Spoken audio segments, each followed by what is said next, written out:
तो मित्रों, अब हम ज्योग्राफी का डेली क्वेश्चन सॉल्विंग पार्ट 2 करने जा रहे हैं। 25 क्वेश्चंस हमने ऑलरेडी कर चुके हैं, प्लस 25 क्वेश्चंस हम आज करेंगे। तो चलिए शुरू करते हैं। Question number 1, consider the following statements regarding the drainage pattern. आपने रिवर सिस्टम ऑफ इंडिया में ड्रेनेज पैटर्न्स के बारे में जरूर पढ़ा होगा, तो वही उससे रिलेटेड क्वेश्चन है। The rivers of the northern plains have a dendritic drainage pattern. Dendritic drainage pattern जो है भाई, वो नदर्न प्लेन्स के रिवर्स है, उनमें पाया जाता है। तो भाई बिल्कुल सही। ड्रेनेज पैटर्न आपको पता ही होगा। ये सिस्टम रहता है रिवर वाटर के सरफेस पे फ्लो करने का। ठीक है। तो भाई जो नदर्न प्लेन्स की है, उसकी रिवर्स कुछ इस तरीके से है, पेड़ की जड़ों की तरह ट्रिब्यूटरीज ऐसे निकली रहती है। ये आपका डेंड्रेटिक पैटर्न होता है, ये सही है बिल्कुल। And when the rivers discharge their waters from all directions in a lake और डिप्रेशन। भाई यहाँ पर क्या है कि भाई बीच में एक लेक और डिप्रेशन है और चारों तरफ से उसके अंदर पानी आ रहा है, तो इस पैटर्न को रेडियल कहा जाता है। तो भाई बिल्कुल गलत। इस पैटर्न को सेंट्रीपिटल कहा जाता है। रेडियल आपका तब होता है जब एक पहाड़ी से आपका चारों डायरेक्शन में पानी जाता है। तो यहाँ पर आंसर होगा one only. Next, the northern part of this plain adjoining Shivalik Hill has been intensively eroded by numerous seasonal stream called chos. Mass of alluvium has been broken by the river courses, which have carved broad floodplains of Khadar, flanked by bluffs locally known as dhayas. तो भाई यहाँ पर हम किस तरह के planes की बात जो है कर रहे हैं। ठीक है, नदन पार्ट जो है, जो मतलब शिवालिक हिल्स वाला है, वहां पर काफी ज्यादा इरोशन हो चुका है। सीजनल स्ट्रीम्स होती हैं पानी की, चोज होती हैं, वो डेवलप हो जाती हैं। सॉरी, उनकी वजह से इरोजन हो जाता है। और जो एल्यूवियम होता है, has been broken by river courses. ठीक है, रिवर कोर्स क्या करते हैं, एल्यूवियम को ब्रोक डाउन करते हैं और ब्रॉड फ्लड प्लेन्स बना रखे हैं खादर के, और जिनके आसपास भाई धायास भी मौजूद रहते हैं। तो भाई ये है आपका क्या बोलते हैं, पंजाब हरियाणा प्लेन। ठीक है, ये आपका एग्जांपल है पंजाब हरियाणा प्लेन का, द लैंड बिटवीन दो आप। Next, with reference to Andaman and Nicobar Islands, consider the following statements. Richie's archipelago belongs to the Andaman group of islands. Archipelago आप लोगों को पता होगा, archipelago आपके वो ग्रुप ऑफ आइलैंड्स रहते हैं जिनके जोग्राफिकल फीचर्स तकरीबन सेम रहते हैं। तो वही reaches archipelago Andaman group of islands का पार्ट है, बिल्कुल सही। Narcondam island is the only oceanic island of volcanic origin in India. नहीं भाई, नारकोंडम आइलैंड जो है आपका, वो ओनली नहीं है, बैरन आइलैंड है, वो भी है। तो ये गलत होगा। And landform island is the northern most island of the Andaman and Nicobar island. तो भाई ये आपका आंसर बिल्कुल सही है, 1 and 3 ओनली। आगे बढ़ते हैं। विच of the following statement is not correct regarding the sub tropical high pressure belt. ये आपका जो टॉपिक है ना, ये टॉपिक आपका आ जाता है क्लाइमेटोलॉजी का। ठीक है, क्लाइमेटोलॉजी में अगर आप देखेंगे तो वहां पर भाई हमने वर्ल्ड के प्रेशर बेल्ट्स के अंडर में ये आता है। ठीक है, इक्वेटोरियल वाला आ जाता है, फिर आपके ऊपर आ जाता है क्या बोलते हैं, सब ट्रॉपिकल हाई प्रेशर बेल्ट आ जाते हैं, एक नॉर्थ में एक साउथ में, कुछ इस तरीके का स्ट्रक्चर रहता है। ठीक है, यहाँ पर आपका इक्वेटोरियल होता है, यहाँ पर आपका सब ट्रॉपिकल हाई होता है, ऊपर नीचे दोनों साइड, नॉर्थ और साउथ में। और फिर उसके बाद में सब पोलर लो आते हैं, नॉर्थ और साउथ दोनों में। और फिर आपके पोलर हाइज आते हैं। ठीक है, तो भाई यहाँ आपसे पूछा गया है कि भाई कौन सा करेक्ट नहीं है। So this zone of high pressure is called as horse latitude. बिल्कुल सही। इस जोन को हॉर्स लैटिट्यूड कहा जाता है, क्योंकि स्पेनिश की कैप्टन क्या किया करते थे, यहाँ से अपने घोड़े नीचे फेंक दिया करते थे पानी के अंदर, ताकि लोड कम किया जा सके शिप्स। तो ये बिल्कुल सही है। Surface air spreads outward from the zone. बिल्कुल सही, सरफेस एयर जो है आउटवर्ड की तरफ जाती है। और उसके बाद आता है most of the desert are present along this belt in both the hemisphere. तो ये भी भाई आपका सही है। जो सही नहीं है वो ये कि this it is a thermally induced pressure belt, जो कि भाई आपका गलत आंसर है। तो भाई ये आपका सही आंसर रहेगा मतलब। Next, which of the following statement best describe the thermocline in the ocean. Thermocline basically क्या होता है। तो भाई देखो, जो आपकी सेकंड लेयर रहती है, क्या बोलते हैं, फर्स्ट लेयर के नीचे, ओशन की जो सरफेस लेयर होती है, उसके नीचे जो आपकी सेकंड लेयर, डेप्थ के हिसाब से क्या है, हमने अलग अलग लेयर्स में डिवाइड कर रखा है। ठीक है, तो ये जो सेकंड लेयर होती है भाई, उसमें क्या होता है कि it is a layer of ocean characterised by rapid decrease in temperature increasing depth. यहाँ पर एकदम से डिक्रीज, जो टेम्परेचर होता है वो डिक्रीज होता जाता है डेप्थ के इंक्रीज होने के साथ ही साथ। तो ये आपका सेकंड लेयर का काम होता है, तो यही होता है थर्मोक्लाइन। फिर consider following statement with regard to the international date line. आप लोगों को पता होगा भाई, यहाँ पर हमारा प्राइम मेरिडियन है, और उसके अपोजिट साइड 180 डिग्री पे आती है आपकी इंटरनेशनल डेट लाइन। ठीक है, जो आपकी कुछ इस तरीके से बनी हुई है, zigzag है। तो it is a straight imaginary line which passes through the Pacific ocean, बिल्कुल गलत। स्ट्रेट नहीं है, इसको zigzag करा रखा है कन्वीनियंस की सेक के लिए। और traveller crossing the ideal from east to west gains a day, अगर बंदा ईस्ट से लेके वेस्ट की तरफ जा रहा है तो वो एक दिन गेन करेगा, तो जो कि बिल्कुल गलत है। आप लोगों को पता है कि भाई अगर हम क्या बोलते हैं, एक सेकंड, हाँ बिल्कुल गलत है। ठीक है, आपको पता है कि भाई अगर हम प्राइम मेरिडियन से अगर हम ईस्ट की तरफ जाते हैं तो हमें टाइम प्लस में होता है, और अगर हम वेस्ट की तरफ जाते हैं तो टाइम आपका माइनस में होता है। तो ये भी फॉल्स है, तो neither one not. Next, 82 degree and 30 minute east has been selected as the standard meridian of India. Indian standard time भाई आपका ग्रीनविच से कितना आगे है, ये भाई हमें बताना है।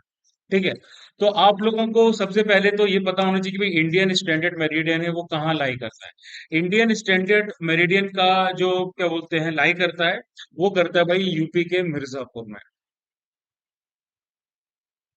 ठीक है, सबसे पहली नॉलेज तो भाई इससे रिलेटेड आप लोगों को ये पता होना चाहिए।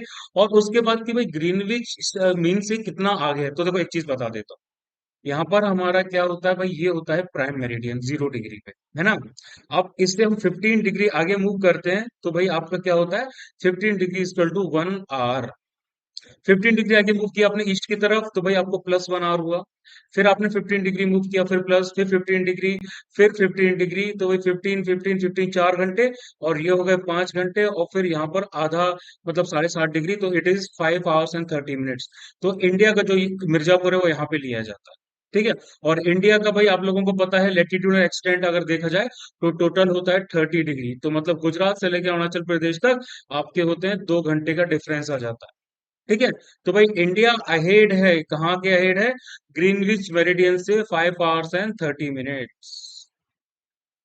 Now, with reference to the physical and chemical characteristics of the soil, which of the following statement is not correct? कौन सा स्टेटमेंट जो है आपका सही नहीं है? तो पहला, in a loam soil clay silt and sand are found in equal proportions, तो बिल्कुल सही बात है भाई। आपके जो लोमी सॉइल में क्या होता है, क्ले सिल्ट और सैंड इक्वल प्रोपोर्शन में ही मिलेगा। ठीक है, ऐसा नहीं हुआ कि भाई किसी का रेशियो ज्यादा है किसी का कम है, तो भाई ये आपका सही है। Lime in soil helps to preserve structural stability in the soil, ये आपका क्या बोलते हैं, बिल्कुल सही है। ठीक है, जो आपके सॉफ्ट कैलकेरियस डिपॉजिट्स होते हैं, जिनको हम कंकड़ बोलते हैं, वो कई बार नेचुरल फर्टिलिटी देते हैं। ठीक है, कैल्शियम जो होता है पेरेंट मटेरियल की तरह काम करता है यहाँ पर।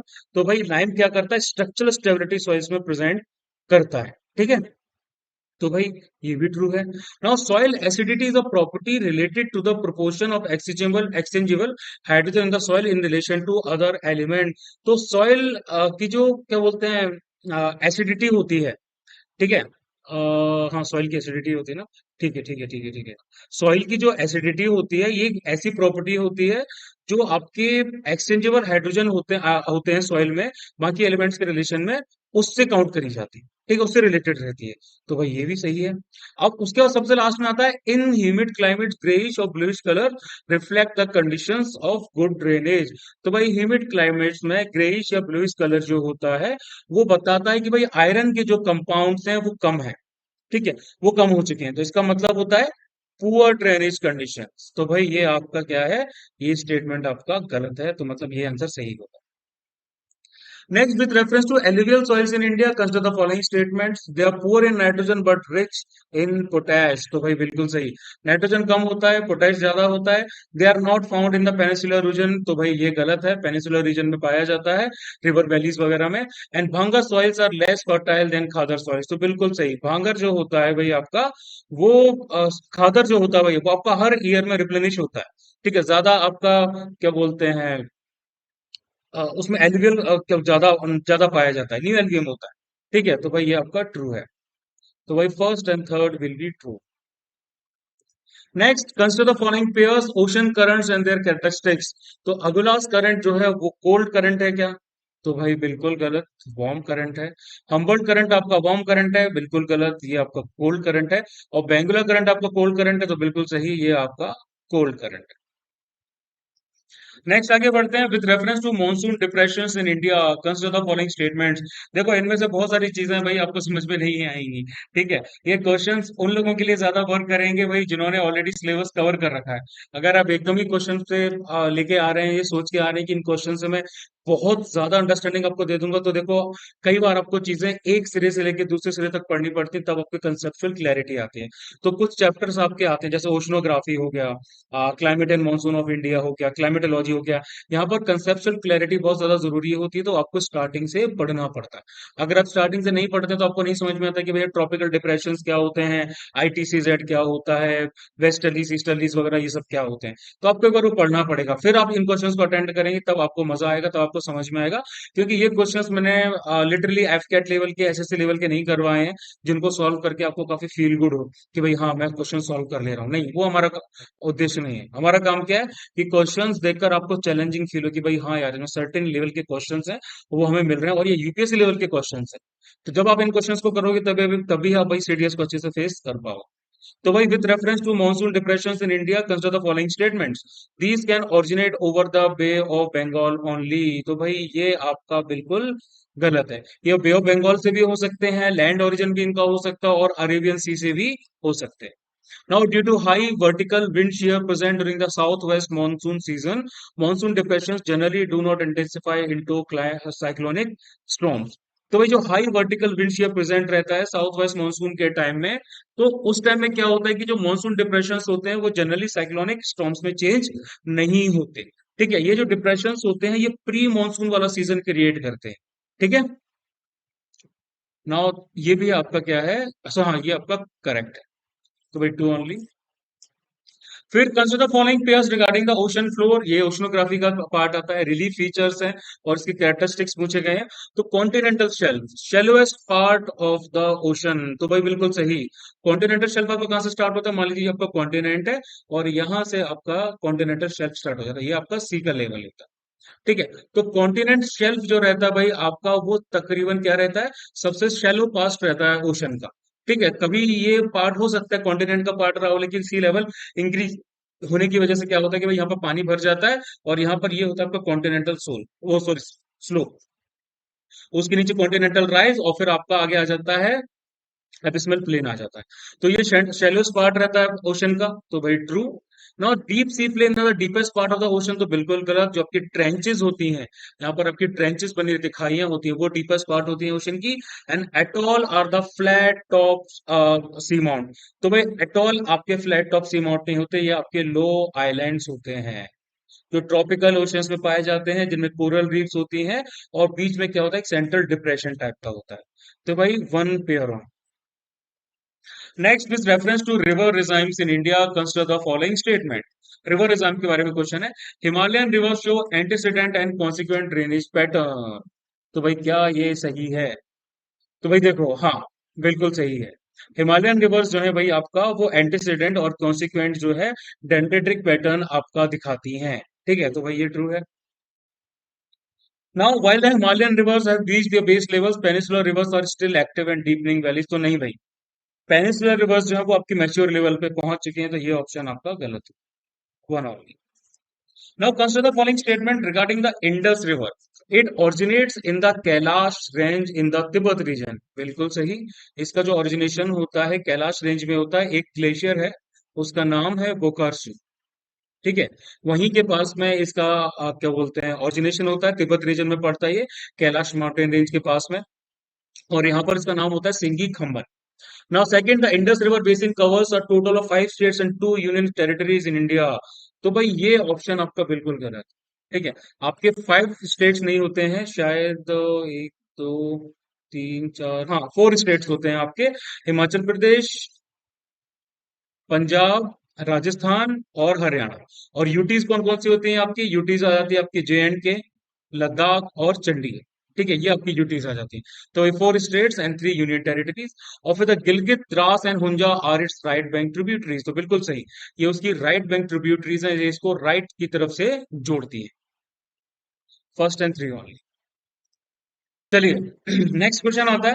तो भाई consider the following statement, the linear distance of a degree of a latitude at a pole is smaller than at the equator. Equator से जो लीनियर डिस्टेंस रहता है डिग्री ऑफ लैटिट्यूड का, वही पोल पे कम रहता है इक्वेटर के कंपैरिजन में। तो भाई ये ऑप्शन आपका गलत है। क्यों गलत है? क्योंकि अर्थ भाई आपके यहाँ पर स्लाइटली क्या रहती है, दबी हुई रहती है, फ्लैटेंड रहती है पोल्स पे। तो जो लीनियर डिस्टेंस होता है डिग्री ऑफ लैटिट्यूड का पोल पे, वो भाई थोड़ा सा ज्यादा होता है इक्वेटर से, स्मॉलर नहीं होता। And the next is the midday sun never shines overhead on any latitude beyond 23.5 degree होता है, यहाँ पर 22 23 हो गया, एंड टू 23.5 डिग्री साउथ। तो भाई बिल्कुल सही है। ये आपका ट्रॉपिक ऑफ कैंसर है, ये आपका ट्रॉपिक ऑफ कैप्रिकॉन है। तो भाई ट्रॉपिक ऑफ कैंसर के ऊपर और ट्रॉपिक ऑफ कैप्रिकॉन के नीचे, यहाँ पर भाई आपका जो सन है वो डायरेक्टली ओवरहेड नहीं आता है। तो भाई ये आपका सही है, two only. Next, which of the following factors affect ocean salinity? इनमें से कौन से फैक्टर्स आपके ओशन की सैलिनिटी को अफेक्ट करते हैं?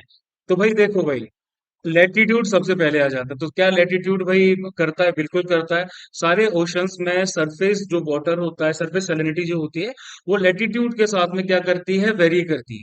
ठीक है। ये इक्वेटर के पास में मिनिमम होती है, और उसके बाद में 20 डिग्री नॉर्थ 20 डिग्री साउथ के आसपास क्या हो जाती है, ये मैक्सिमम हो जाती है। और फिर उसके बाद में हाई लेटीट्यूड की तरफ जाके ये क्या करती है, फिर से थोड़ा सा डिक्रीज हो जाती है। उसके बाद आता है लॉन्गिट्यूड। तो भाई लॉन्गिट्यूड लॉन्गिट्यूड्स को अफेक्ट नहीं करता। ठीक है, लॉन्गिट्यूड से कोई इफेक्ट नहीं होता इसका, ये गलत होगा।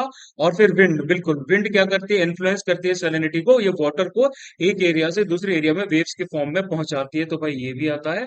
और फिर आता है आपका ओशन करंट। तो भाई ओशन करंट भी सैलिनिटी वेरिएशंस में क्या करते हैं, कंट्रीब्यूट करते हैं। सैलिनिटी, टेम्परेचर, डेंसिटी, ये सब इंटर रिलेटेड हैं। कोई भी चेंज अगर आपकी टेम्परेचर में आता है, डेंसिटी में आता है, तो भाई इस वाटर की जो सैलिनिटी एरिया में वो इन्फ्लुएंस हो जाती है। तो भाई first, third and fourth are the answer. Next, which of the following tree species can be typically found in deciduous forest in India? तो भाई डेसिडियस फॉरेस्ट में सिंपल सा पता है भाई, साल का ट्री होता है, टीक का ट्री होता है, और शीशम का ट्री होता है, रोजवुड नहीं होता। तो 1 2 and 4 only. Next, which of the following rivers do not originate in India? कौन कौन सी रिवर्स हैं जो भाई इंडिया में ओरिजिनेट नहीं होती? तो सबसे पहले तो भाई आ जाती है आपकी कौन सी, सतलज। इंडस रिवर की ट्रिब्यूटरी है। इसका ओरिजिनेशन कहाँ होता है? इसका ओरिजिनेशन होता है राक्षस ताल के पास, मानसरोवर में, तिब्बत में। ठीक है, तो ये इंडिया में ओरिजिनेट नहीं होती, इंडस के साथ में ओरिजिनेट होती है, ये पास में पैरेलली फ्लो करती है तकरीबन 400 किलोमीटर तक। उसके बाद यमुना, यमुना वेस्टर्न मोस्ट और लॉन्गेस्ट ट्रिब्यूटरी है गंगा रिवर की। इसका सोर्स कहाँ है? इसका सोर्स है यमुनोत्री ग्लेशियर में, बंदरपूंछ रेंज है उत्तरकाशी में, उत्तराखंड में। तो इंडिया में करती है। और फिर आती है आपकी तीस्ता। तो तीस्ता भी ब्रह्मपुत्र रिवर की क्या है, ट्रिब्यूटरी है। सोलामा नाम की जगह है सिक्किम में, वहां पर ये ओरिजिनेट होती है, वेस्ट बंगाल में फ्लो करती है और फिर बांग्लादेश में एंटर कर जाती है। तो ये भी होती है। और फिर आती है सुबानश्री। तो भाई सुबानश्री रिवर ट्रांस हिमालयन रिवर है, ब्रह्मपुत्र रिवर की ट्रिब्यूटरी है, और ये भाई फ्लो करती है भाई अपना तिब्बत में, और फिर इंडिया में के अरुणाचल प्रदेश में, असम वगैरह में। तो फिर सुबानश्री जो है वो भी क्या करती है भाई आपका, वो आपका इंडिया में फ्लो, सॉरी इंडिया में ओरिजिनेट नहीं हो। और फिर बराक रिवर आती है। तो बराक रिवर तो भाई जापो माउंटेन्स है मणिपुर हिल्स में, वहां पर ओरिजिनेट होती है, और फिर उसके बाद में असम, मणिपुर और मिजोरम में फ्लो करती है। तो भाई ये भी ट्रू है। तो इसका आंसर आएगा आपका do not originate will be 1 and 4 only. Next, consider the following statement with reference to peaty soils. भाई पीटी सॉइल्स होती हैं आपकी, उनके क्या बोलते हैं, माउंटेनियस सॉइल इनको कहा जाता है। इनके अगर रिस्पेक्ट, सॉरी पीटी सॉइल्स की माउंटेनियस सॉइल नहीं होती है। इनके बारे में अगर देखा जाए, ये ह्यूमिड रीजन में पाई जाती है। ठीक है। तो peaty soils are also called kari soils in Kerala. तो भाई जैसा मैंने आपको बताया, ये भाई क्या बोलते हैं, ऑर्गेनिक मैटर यहाँ बहुत ज्यादा होता है पीटी सॉइल्स में, बहुत ज्यादा ऑर्गेनिक मैटर होता है। ठीक है। तो भाई 50% जा सकता है, बिल्कुल जा सकता है। तो ये वाला तो ट्रू हो गई। उसका peaty soils are also called kari soils in Kerala. तो बिल्कुल इसका आंसर मेरे ख्याल से सही है, सही है, सही, हाँ। इनको कारी सॉइल कहा जाता है अलिप्पी वगैरह साइड, अलापुहा वगैरह में। और they are generally found in regions of low humidity. तो नहीं भाई, यहाँ पर ह्यूमिडिटी आपकी ज्यादा चाहिए होती है। अलेपी में नहीं, कोट्टायम और अलापुहा में भाई इनको कारी सॉइल्स कहा जाता है। तो भाई दिस विल बी फॉल्स, तो 1 and 2 only. Next, consider the following statement regarding the laterite soil. ठीक है। These soils develop in areas with high temperatures and high rainfall. तो भाई लेटराइट जो सॉइल होता है, ये वर्ड आपका आता है लेटर से, जिसका मतलब होता है ब्रिक्स, मतलब कि ईंट है। ईंटें बनाने के लिए सबसे आइडियल सॉइल होती है। तो ये आपके हाई टेम्परेचर और हाई रेनफॉल वाले इलाकों में पाई जाती है। इंटेंस लीचिंग होती है, एसिडिक सॉइल बन जाती है ये। ठीक है, लाइम और सिलिका यहाँ से लीच कर जाता है। तो भाई ये आपका आंसर क्या होगा, ये आपका सही है। These soils are poor in organic matter and rich in iron oxide and potash, ये भी बिल्कुल सही है। और these soils are mainly developed in the higher areas of Indian Peninsula Plateau, तो भाई ये भी आपका सही है। 1 2 and 3। नेक्स्ट आता है, विच of the following statement is correct regarding the season of retreating monsoon in India. जब आपका मानसून वापस जाता है सितंबर अक्टूबर के टाइम में, तो भाई उसके रिस्पेक्ट में आपसे क्वेश्चंस पूछे गए और हमें बताना है। तो भाई सबसे पहला स्टेटमेंट आता था, monsoon retreats from western Rajasthan by the first week of August. तो भाई ये बिल्कुल गलत है, फर्स्ट वीक ऑफ सितंबर से आप। ठीक है, तो भाई ये तो गलत है। Now, the widespread rain in this season is associated with the passage of cyclonic depressions which originate over the Andaman Sea. तो ये मेरे ख्याल से सही है। हाँ, अंडमान सी के ऊपर जो भी भाई आपके साइक्लोनिक डिस्प्रेशंस आते हैं, उनको फॉलो किया जाता है, उनके ट्रैक्स को फॉलो करते हैं। तो भाई ये भी आपका फॉल्स होगा। मतलब वैसे सही है, लेकिन नहीं, एक second, sorry sorry sorry sorry sorry, कितना कंफ्यूज हो जाता हूँ मैं कई बार। ये आपका सही है, this is the correct answer. And the retreating south west monsoon is marked by dark clouds and rising temperature. बिल्कुल नहीं, आसमान काफी साफ रहता है और टेम्परेचर हालांकि बढ़ जाता है। ठीक है, चटक धूप होती है। तो ये भी फॉल्स होगा। And the weather in the retreating monsoon is dry in the eastern part of peninsula. बिल्कुल नहीं, तमिलनाडु साइड में अगर आप देखोगे तो वहां पर आपके इस टाइम साइक्लोन्स वगैरह आ जाते हैं, तो भाई काफी बारिश भी होती है। False. Now consider the following statement regarding the karst topography. Karst topography के बारे में अगर आपने ज्योमॉर्फोलॉजी पढ़ी होगी, तो आपको पता होगा कि अंडर वाटर जो वाटर रन करता है, वो जिस तरह के लैंडफॉर्म्स बनाता है, उसको हम कास्ट टोपोग्राफी बोलते हैं। तो karst regions are generally fertile and carry a thick layer of soil. तो भाई बिल्कुल गलत। अंडरग्राउंड होते हैं, स्टेलमाइट्स होते हैं, स्टेलासाइट्स होते हैं, यहाँ कोई फर्टिलिटी नहीं होती। In India the karst topography is present in the wind region only. तो भाई ये भी आपका आंसर क्या है, ये भी विंध्य रीजन में तो नहीं होती। ये आपके बहुत सारे इलाके हैं, लाइक हिमालयाज में, और क्या बोलते हैं, ईस्टर्न हिमालयाज में, इसके साथ साथ चित्रकूट वगैरह साइड, यहाँ पर आपके बहुत सारी ऐसे केव्स हैं जहां पर आपकी कास्ट टोपोग्राफी पाई जाती है। और फिर hanging valleys are the landforms found in the karst region. तो भाई हैंगिंग वैलीज क्या यहाँ पाई जाती हैं, हैंगिंग वैलीज में अ, हाँ, sorry sorry sorry, hanging valleys जो आपकी आती हैं वो ग्लेशियर लैंडफॉर्म का पार्ट होती हैं, वो आपकी कास्ट रीजन का पार्ट नहीं होती। तो भाई ये भी गलत। Now topographically the Himalayas can be linearly divided into 5 parallel ranges from north to south। हम नॉर्थ टू साउथ की बात कर रहे हैं, 5 पैरेलल रेंजेस आ जाती हैं आपकी, which is separated by deep valleys and plateaus. In this context which one of the following bears Mount Everest. तो भाई ये तो हम सबको ही पता है, ग्रेट हिमालय। ठीक है। Arrange the following vegetation found in Himalayas according to the ascending order of elevation of occurrence। ascending order में पूछा गया है, सबसे पहले कौन आता, फिर कौन आता, फिर कौन आता। तो भाई सबसे पहले आते हैं आपके चीर पाइन। ये आपके कितने मिलते हैं, ये आपके 1500 से लेके 1750 मीटर तक मिलते हैं, पाइन के फॉरेस्ट। उसके बाद में कौन सा फिर आता है आपका स्प्रस। ये आपको ब्लू पाइन और स्प्रस वगैरह आपको मिलते हैं तकरीबन 2225 से लेके 300 मीटर तक। और फिर उसका सबसे लास्ट में आते हैं आपके बर्च। ये आपके यहाँ पर क्या होता है, यहाँ पर आपके अल्पाइन फॉरेस्ट और पास्चर्स में वेजिटेशन चेंज हो जाता है। तो सिल्वर फर्स, जुनाइपर्स, पाइन्स, बर्च, रोडोडेंड्रॉन, जिन्हें बुरांश कहते हैं, ये सब आपके 3000 से लेके 4000 के बीच में पाए जाते हैं। तो भाई 213। और फिर सबसे last question, with reference to the horizontal distribution of salinity in seas and ocean, which of the following statement is correct. Horizontal distribution की बात की गई है सीज और ओशन में सैलिनिटी की, तो भाई कौन सा ऑप्शन जो है भाई आपका वो सही है। सो देखो, the low salinity trend is observed in the Arabian Sea in comparison to Bay of Bengal due to high evaporation। तो भाई ये जो ऑप्शन है आपका, ये बिल्कुल गलत। ठीक है, भाई लो salinity ऐसा कुछ नहीं दिखता वहां पे, तो this is false. The North Sea, which is located in higher latitudes, records lower salinity due to enormous freshwater influx by river। देखो, नॉर्थ सी भले ही हायर लेटीट्यूड्स में लाई करता है, लेकिन यहाँ पर हायर सैलिनिटी होती है, क्योंकि नॉर्थ अटलांटिक ड्रिफ्ट यहाँ पे क्या लेके आता है, यहाँ पर हाई सैलिनिटी लेके आता है। ठीक है, बाल्टिक सी में जो होता है भाई वहां पर आपकी कम सैलिनिटी होती है। तो ये भी गलत है। Now the Black Sea records very low salinity in comparison to the Red Sea due to enormous fresh water influx by rivers. तो भाई ये बिल्कुल सही है। और ये सबसे लास्ट में आ गया, the Baltic Sea records high salinity due to more saline water brought by North Atlantic क्या बोलते हैं ड्रिफ्ट। तो भाई ये गलत है, नॉर्थ अटलांटिक ड्रिफ्ट लेके नहीं आता। ठीक है, यहाँ पर लो सैलिनिटी होती है। तो भाई यहाँ पर हमारा जीएस का जो सॉरी क्यूएस जो है हमारा ज्योग्राफी का खत्म हो गया है। ठीक है, पार्ट टू आपका खत्म हो चुका है। अब जैसा मैंने कल रात में ग्रुप्स में इन्फॉर्म किया था कि भाई जब तक हम करंट क्यूएस के एक्सप्लेनेशंस कवर नहीं कर लेते तब तक हम क्यूएस स्टार्ट नहीं करेंगे। तो कल रात आपका क्यूएस जो है अपलोड नहीं किया गया था। अभी एक दो वीडियोस आ रहे हैं आपके, एक हिस्ट्री का होगा मेरे ख्याल से और एक पॉलिटी का होगा। तो वो सारे वीडियोस मैं आज ही कवर कर दूंगा और फिर आज रात से आपका क्यूएस जो है वो स्टार्ट हो जाए। ठीक है मित्रों, जय हिंद।